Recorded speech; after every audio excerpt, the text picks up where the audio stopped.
Assalamualaikum warahmatullahi wabarakatuh. Perkenalkan, nama saya Muhammad Gali Nyoman Ari Pribowo.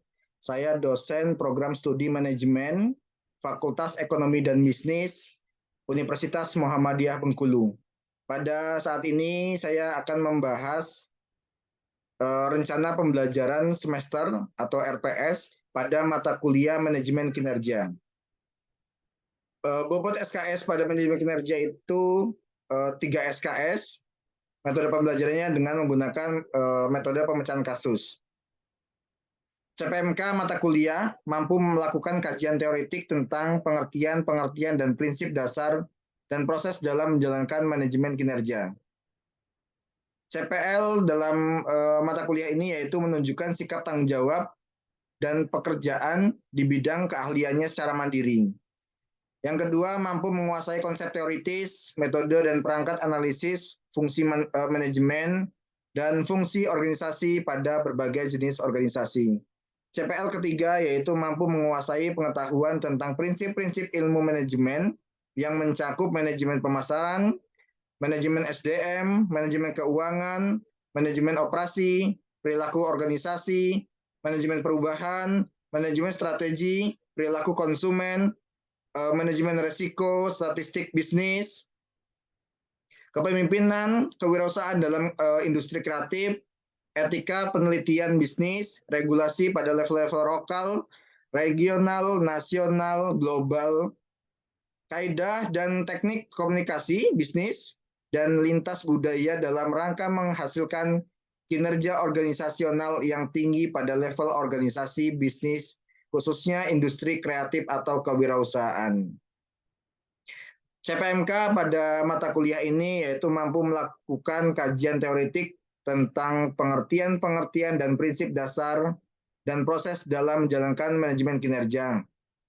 CPMK yang kedua yaitu mampu mengkaji konsep manajemen kinerja dalam tataran praktis. CPMK ketiga mampu menggunakan variabel manajemen kinerja dalam proses penelitian. Sub CPMK, di sini saya menggunakan 14 sub CPMK. Yang pertama yaitu mahasiswa mampu memahami sistem perkuliahan, sistem penilaian, dan garis besar mata kuliah manajemen kinerja. Yang kedua yaitu mahasiswa dapat memahami manajemen kinerja. Yang ketiga dapat mampu memahami perencanaan plan pelaksana kinerja. Keempat dapat memahami proses monitoring dan umpan balik. Kelima, dapat memahami proses penilaian dan pengukuran kinerja. Sub CPMK ke-6 yaitu mahasiswa dapat memahami proses review dan evaluasi kinerja. Yang ketujuh, mahasiswa dapat memahami proses perbaikan kinerja. Kedelapan, mahasiswa dapat memahami dan mampu mengelola produktivitas dan kualitas. Sub CPMK 9 yaitu mahasiswa memahami perbedaan pelatihan, coaching, mentoring, dan konseling. 10, mahasiswa mampu memahami peran motivasi dan kepuasan kerja dalam mendukung kinerja. 11, mahasiswa mampu memahami peranan kompetensi dan kompensasi dalam meningkatkan kinerja. 12, mahasiswa mampu membangun tim. 13, mahasiswa mampu memahami cara mengatasi kesenjangan kinerja. Lalu ke-14, mahasiswa mampu memahami penilaian kinerja pada perusahaan. Di sini 14 saya menggunakan metode praktik. Deskriptif singkat mata kuliah. Mata kuliah ini membahas tentang pemahaman dan proses manajemen kinerja serta faktor-faktor yang mempengaruhi terhadap kinerja.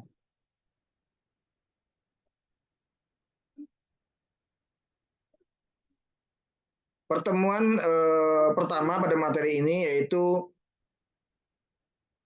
pertemuan pertama yaitu RPS dan kontrak perkuliahan. Pertemuan kedua manajemen kinerja. Yang pertemuan ketiga perencanaan dan pelaksanaan kinerja. Keempat monitoring dan umpan balik. Kelima pengukuran kinerja. Keenam penilaian kinerja. 7 perbaikan kinerja. 8 ujian tengah semester. 9 mengelola produktivitas dan kualitas. 10 perbedaan pelatihan, coaching, monitoring, dan konseling. 11 motivasi dan komitmen, 12 kompetensi dan kompensasi, 13 membangun tim, 14 kesenjangan kinerja pembinaan sumber daya manusia, 15 praktik penilaian kinerja perusahaan, lalu ke-16 ujian akhir semester. Buku yang saya gunakan pada pertemuan manajemen kinerja, mata kuliah manajemen kinerja, yaitu pertama Kretner, Robert, dan Angelo Kinnick dengan judul Organizational Behavior tahun 2021. Lalu Armstrong, Michael pada judul Performance Management tahun 2004. Lalu di sini saya juga menggunakan artikel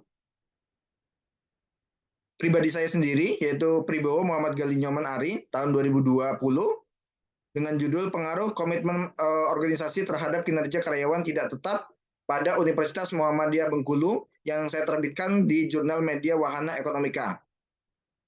Lalu di sini juga saya menggunakan jurnal pengabdian kepada masyarakat yang berkontribusi dalam mata kuliah kinerja ini, yaitu pelatihan inovasi produk kopi atau kerupuk olahan biji kopi bagi masyarakat Desa Surau yang setelah diseminarkan prosiding nasional di Universitas Muhammadiyah Semarang.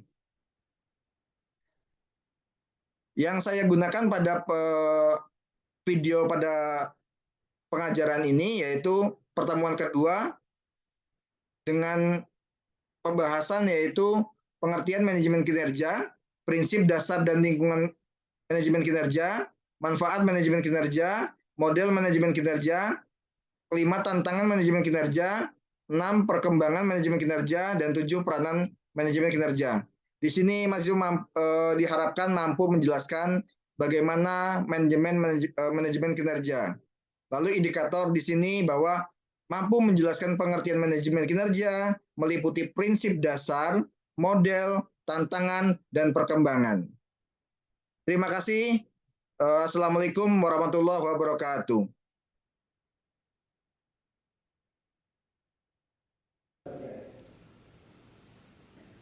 Baik, Assalamualaikum warahmatullahi wabarakatuh. Waalaikumsalam warahmatullahi wabarakatuh. Ya, pada minggu lalu telah kita memulai kontrak perkuliahan tentang manajemen kinerja. Sekarang kita masuk dalam materi manajemen kinerja. Ya, yang pertama yaitu pendahuluan. Keberhasilan suatu organisasi sangat ditentukan oleh kemampuan segenap sumber daya mengelola seluruh kegiatan dalam organisasi untuk mencapai tujuan. Itu yang pertama. Yang kedua yaitu tujuan yang diharapkan untuk mencerminkan hasil kerja atau prestasi kerja atau kinerja suatu organisasi. Walaupun kinerja juga mengandung makna proses pelaksanaan kinerja itu sendiri. Nah, selanjutnya itu kita harus melihat bagaimana manajemen kinerja itu berjalan, ya. Bagaimana suatu manajemen kinerja itu dapat dilaksanakan. Manajemen kinerja merupakan muara dari semua jenis manajemen. Cakupannya sangat luas sehingga untuk memahaminya masih diperlukan referensi-referensi yang lain. Di sini ada pimpinan, lalu ada organisasi, tujuan yang diharapkan, dan manajemen kinerja. Kita lihat dulu bahwa manajemen itu apa? Apa arti dari manajemen? Manajemen yaitu suatu seni untuk mendapatkan segala sesuatu yang dilakukan melalui orang lain. Pendapat ini dikembangkan berdasarkan dengan kenyataan bahwa pemimpin mencapai tujuan organisasi dengan cara mengatur orang lain untuk melakukan pekerjaan yang diperlukan tanpa harus melakukan pekerjaan sendiri. Itu arti dari manajemen. Ya, bagaimana suatu pengelolaan dalam suatu organisasi, gitu ya. Yang kedua yaitu suatu proses perencanaan, pengorganisasian, memimpin dan mengawasi pekerjaan anggota organisasi dan menggunakan semua sumber daya organisasi yang dinyatakan dengan jelas. Ini menurut Stoner dan Freeman tahun 1992. Ini sejalan dengan seperti POAC, ya, POAC, planning, organizing, actuating, dan controlling. Ya. Dari pengertian tadi dapat kita simpulkan bahwa dengan demikian dapat simpulkan bahwa manajemen adalah proses penggunaan sumber daya organisasi dengan menggunakan orang lain. Pasti ada pekerjanya, ada karyawannya untuk mencapai suatu tujuan organisasi secara efisien dan efektif. Ya, semua sumber daya manusia yang ada dalam organisasi itu mencapai tujuannya, bagaimana tujuan itu dapat dilaksanakan secara efisien dan efektif. Nah, tadi manajemen kita bahas, sekarang kinerja atau performance, ya. Yang pertama yaitu merupakan proses maupun hasil pekerjaan, prestasi kerja atau kinerja. Itu dimaksud merupakan dari kinerja. Yang kedua adalah kinerja adalah tingkat pencapaian hasil atas pelaksanaan tugas tertentu. Yang ketiga, kinerja adalah tentang melakukan pekerjaan dan hasil yang dicapai dari pekerjaan tersebut. Yang keempat, kinerja adalah tentang apa yang dikerjakan dan bagaimana cara mengerjakannya. Ya, bagaimana pekerjaan itu dilaksanakan dan bagaimana cara pengerjaannya, itu dimaksud dengan kinerja juga. Nah, menurut Armstrong dan Barrow tahun 1998, kinerja merupakan hasil pekerjaan yang mempunyai hubungan dengan tujuan strategis organisasi, kepuasan konsumen, dan memberikan kontribusi ekonomi. Ya, dari pengertian kinerja ini, ya, ada 5 di sini. Nah, setelah manajemen, setelah kinerja, kita masuk dalam pengertian manajemen kinerja, gabungan dari manajemen dan kinerja, yaitu keseluruhan kegiatan yang dilakukan untuk meningkatkan kinerja perusahaan atau organisasi, termasuk kinerja masing-masing individu dan kelompok kerja di perusahaan atau organisasi tersebut. Nah, ini menurut Payaman Simanjuntak tahun 2005 yang bahwa manajemen kinerja itu bekerja dalam individu atau kelompok yang ada dalam suatu perusahaan atau organisasi. Itu manajemen kinerja. Nah, kalau di sini menurut Ahmad Esruki dalam bukunya Sistem Manajemen Kinerja tahun 2006, suatu kegiatan atau usaha atau program yang diprakarsai dan dilaksanakan oleh pimpinan organisasi untuk merencanakan, mengarahkan, mengendalikan prestasi karyawan. Itu. Yang ketiga yaitu suatu proses perencanaan, evaluasi, coaching, dan konseling serta penilaian kinerja karyawan untuk mewujudkan objektivitas organisasi sekaligus mengoptimalkan potensi diri karyawan. Oke, sampai di sini ada yang ditanyakan? Ada yang ditanyakan? Ya ada ya. Oke. Ya, kesimpulan dari manajemen kinerja adalah merupakan gaya manajemen dalam mengelola sumber daya berorientasi pada kinerja yang melakukan proses komunikasi secara terbuka dan berkelanjutan dengan menciptakan visi bersama dan pendekatan strategis serta terpadu sebagai kekuatan pendorong untuk mencapai tujuan organisasi. Yang kedua yaitu untuk menciptakan hubungan dan memastikan komunikasi yang efektif. Ya. Makanya manajemen kinerja itu pasti akan berhubungan antara manusia dengan manusia yang ada di dalam suatu organisasi, bahwa bagaimana kerjaan itu dapat dikomunikasikan sehingga hasil dari kinerja itu dapat efisien dan efektif. Ini termasuk dalam sini. Yaitu lanjut lagi, manajemen kinerja memfokus pada apa yang diperlukan oleh organisasi, manajer, dan pekerja untuk berhasil. Manajemen kinerja adalah tentang bagaimana kinerja dikelola untuk memperoleh kesuksesan.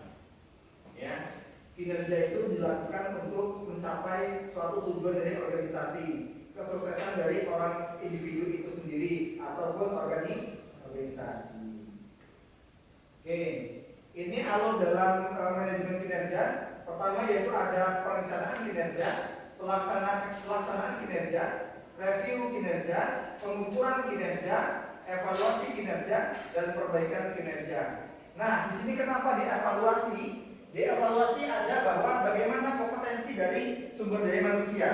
Yang kedua, pemberdayaannya bagaimana. Yang ketiga, kompensasi karyawan bagaimana. Dilaksanakan tidak oleh organisasi atau perusahaan. Yang selanjutnya yaitu pembinaan SDM. Ada nggak pelatihan? Ada nggak pembinaan pelatihan, gitu ya? Yang selanjutnya yaitu kepuasan kerja.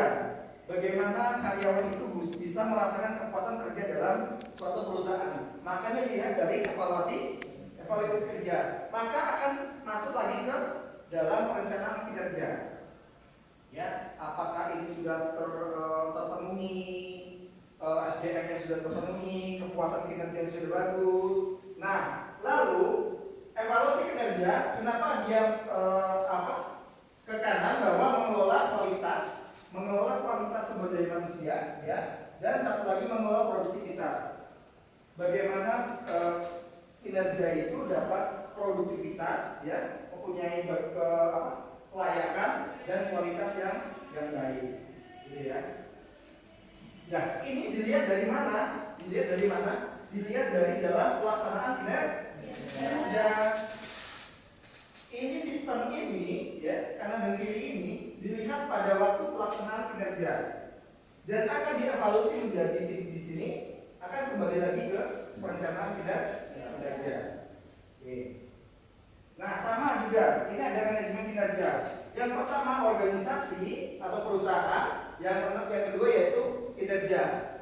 Di organisasi ada manajer, ya, ada top manager, gitu kan? Ada bawahan. Nah, tujuannya apa?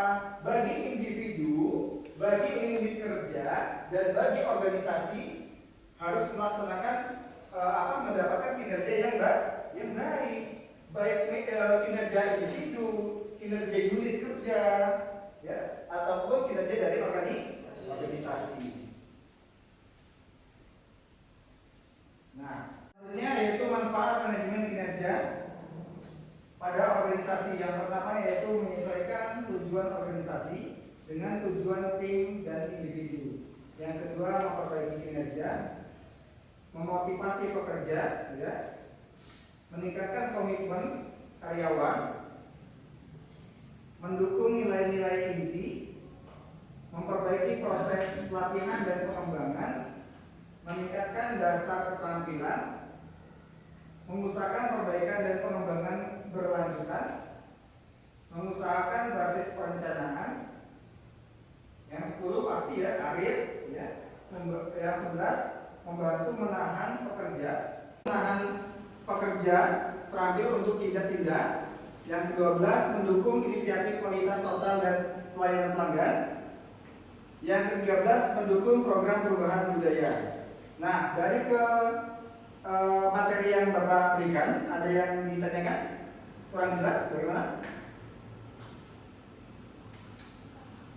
Oke, ya. Apa yang ditanyakan? Saya kurang mengerti tentang alur manajemen kinerja tadi, Pak. Boleh ulangi? Oke, alur manajemen kinerja. Ya, Pak. Oke, ini ya. Oke. Dalam suatu perusahaan pasti mempunyai perencanaan dalam pengorganisasian.